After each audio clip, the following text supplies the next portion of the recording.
Ryan never liked sleeping alone after moving into the old university dorm near Blackwood Street.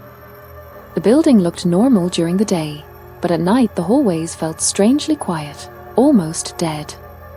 His roommate Ethan used to joke that the dorm walls listened after midnight. Ryan laughed at it in the beginning, until the night Ethan suddenly requested a room change without giving any explanation. Before leaving, Ethan only said one strange sentence. "Bro, if you hear yourself talking at night, don't answer back." Ryan thought Ethan was trying to scare him. But a few nights later, after struggling with sleep problems, Ryan downloaded a sleep recording app on his phone. He placed the device beside his bed, turned off the lights, and went to sleep. The next morning, everything seemed completely normal, until he checked the recording at exactly 3:12 a.m. Soft static noises started playing through the speaker. Then Ryan heard his own voice whispering in the darkness. "Why are you standing there?" A long silence followed. Then his voice spoke again. "I told you not tonight." Ryan froze. He lived alone. Nobody else was inside that room. At first, he tried convincing himself it was only sleep talking. Stress, exams, lack of rest, there had to be a logical explanation.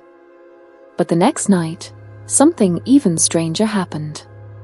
Before sleeping, Ryan left his wooden chair beside the study table near the window. When he woke up the next morning, the chair was beside his bed, facing directly toward him. His heart dropped. That night, Ryan decided to record again. Around 2:57 a.m., the recording captured the sound of wood scraping slowly across the floor. Then came heavy breathing, followed by Ryan's voice speaking in a low tone that didn't even sound human anymore. "She can see you now." Ryan paused the recording instantly. "She?" There was nobody else in the room. From that night onward, small things inside the dorm started changing positions. The closet door would be slightly open every morning. His bedsheet sometimes looked like someone had been sitting beside him. One night, he even woke up with muddy footprints near the window, here on the 3rd floor. Ryan stopped sleeping properly. Dark circles formed under his eyes. During classes, he kept hearing faint whispers repeating his name behind him.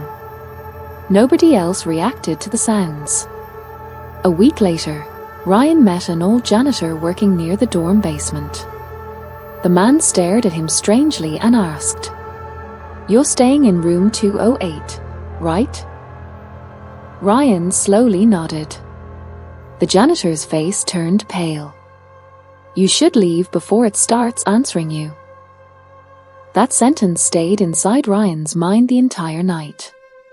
Unable to control his fear anymore, Ryan decided to do one final recording. But this time, he placed his phone across the room so he wouldn't accidentally touch it in his sleep.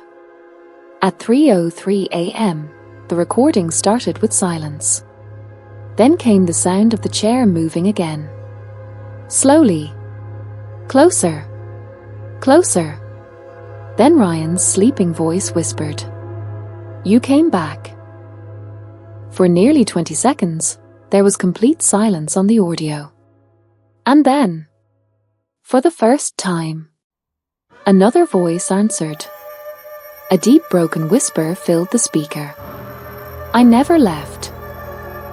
Ryan dropped the phone from his hand. The recording ended there. But that wasn't the worst part. When he looked toward the corner of his room, the chair was no longer empty. Skull and crossbones hash.